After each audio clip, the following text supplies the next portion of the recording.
I'm not always convinced that we know what communication is. I think the best definition of communication, certainly the best one I have found, is one that says communication is what happens when meaning is understood. That means it's not just talking. It's not even just trying to listen. It is when you actually understand each other's heart, soul, and mind. So that's one thing we can talk about today. Or we could talk about conflict. Conflict is a part of every marriage relationship. In fact, it has been said that if two people are both thinking, they will have conflict. That's the reality of human relationships. But there are ways to deal with it that can be healthy. I love Paul's letter to the Ephesians, especially chapters 4 and 5 for that very reason. He gives such sound wisdom and sound advice. He says things like, let your words serve to build each other up, not to tear each other down. He says things like, speak the truth, but do it in love. He says things that have been borne out by research in the modern world.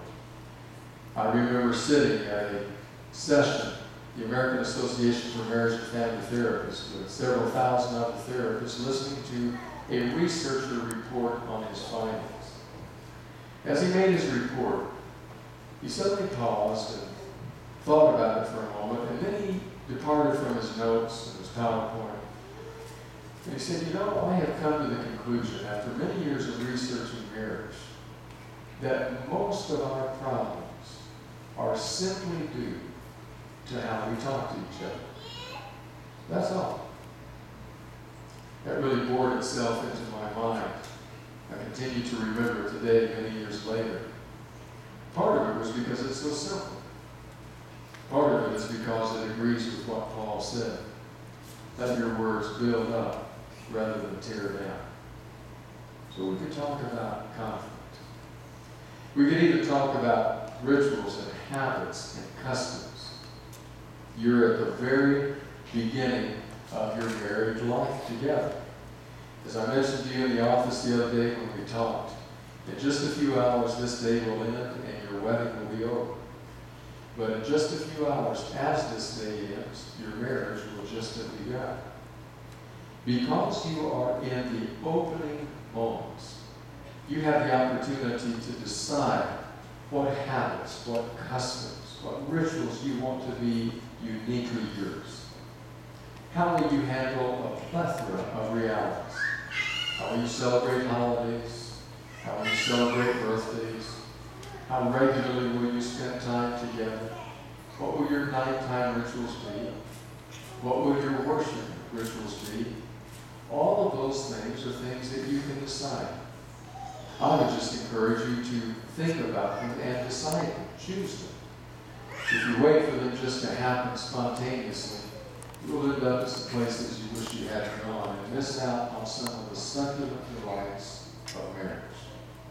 So we could even talk about that. But I actually decided not to talk about any of those things.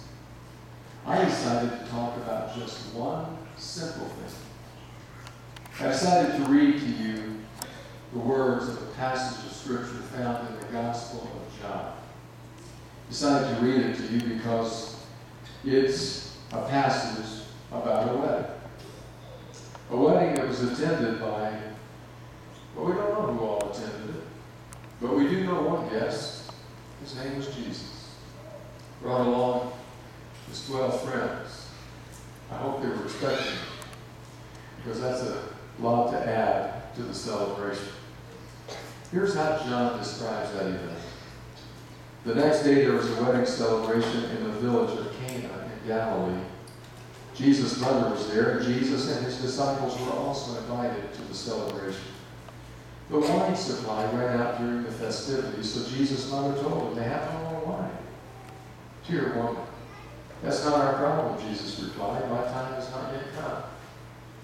But his mother, as both good mothers, told the servants, do whatever he tells you to do. Standing nearby were 6 stone water jars used for Jewish ceremonial washing. Each could hold 20 to 30 gallons. Jesus told the servants, fill the jars with water.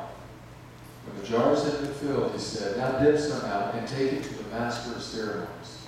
So the servants followed his instructions. When the master of ceremonies tasted the water that was now wine, not knowing where it had come from, though of course the servants knew, he called the bridegroom over. A host always serves the best wine first, he said. Then, when everyone has had a lot to drink, he brings out the less expensive wine. But you have kept the best wine till now. I've often thought about that couple. We don't know their names. We know that they made many preparations because weddings, if you can imagine this, Irene, were a bigger deal then than even now, going on for days. Would you like to find that? We don't know their names. We know they did a lot of work. We know that families, parents were involved. All was in readiness. And then the supply ran out. It's a terrible photon. It's not a place you want to be caught. If you're the host at the wedding and you're judging the line that's ahead and you're looking at the food that is left and you're thinking, oh no, we're in trouble. You know what a sinking feeling that is. So we know that they went through that experience. But beyond that, we don't know really anything else about them. Except one thing. One thing that was true for them that day. One thing that can be true for you today and every day for the rest of your life together. This is what I want to say at your wedding. I want to tell you that for that young couple so many years ago, and for this couple named John and Irene today, Jesus made the difference. Just that. Jesus made the difference. That's how one scholar puts it, and I couldn't agree more profoundly. Can you imagine that couple looking back, first anniversary, 5th anniversary, 50th anniversary, and saying, remember how embarrassed we were about to be? And Jesus made the difference. That's what I would encourage, not only for today, but for every day, all the rest of your life together. To remember to make him your special guest. Because as you do, in your marriage, whether it's communication or conflict or rituals or any other facet of your marriage, it will always be true that Jesus makes the difference. Now the time has come for you to share your wedding vows together. I believe we have a microphone somewhere over here. We are going to begin with vows that you are going to speak to each other. Who would like to begin? Irene, you get yours.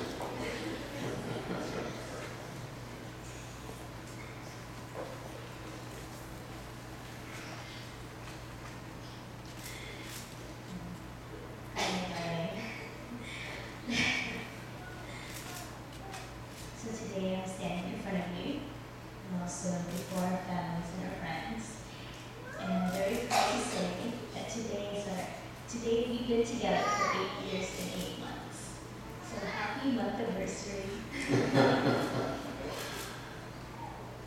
Many people tell me that that's a long time of being together. Waiting to be married, perhaps I would agree, but being together with you, I think it's not long enough. When I was younger, I remember praying to God for him to send someone into my life for me to love, because I thought I had so much love to give and to share. But of course, God had bigger and greater plans. Yes, he gave me someone I could love, but even more amazingly, he gave me someone who loves me so much that sometimes it's even beyond what I can comprehend and what I can accept. So yes, there is still a lot of room for me to grow. And so today I promise that I will continue to grow, to be able to show you how much I love and respect you even better every day.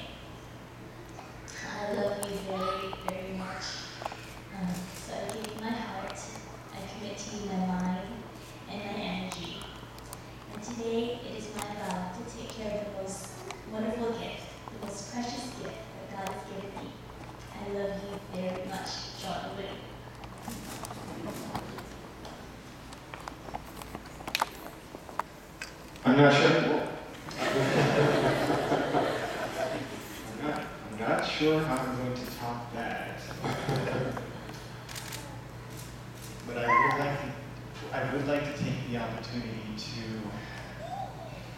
share my thoughts from my heart. Yes, it was 8 years, 8 years and 8 months ago that we started dating.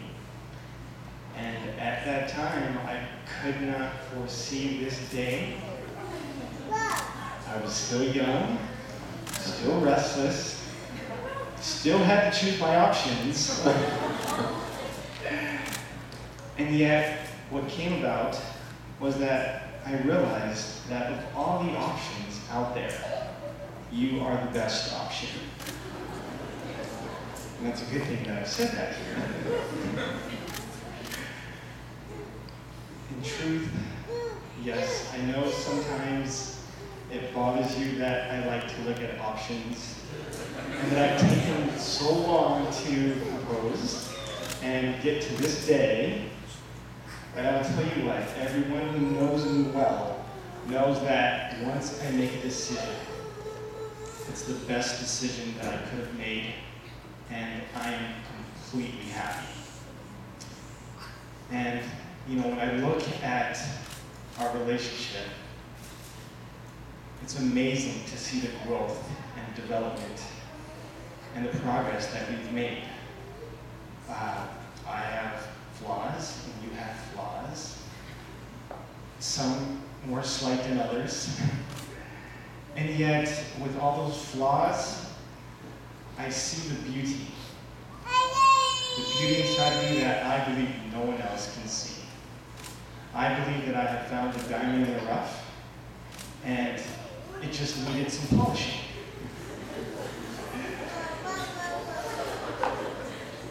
And now we're here.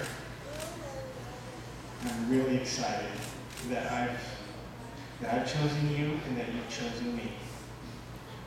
And we can start this life together.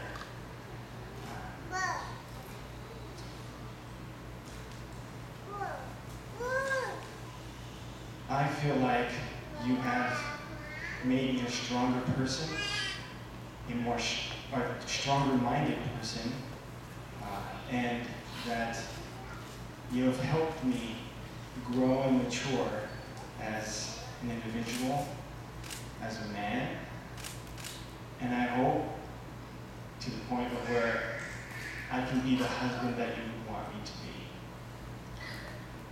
And I want to take this opportunity to thank you for putting up with my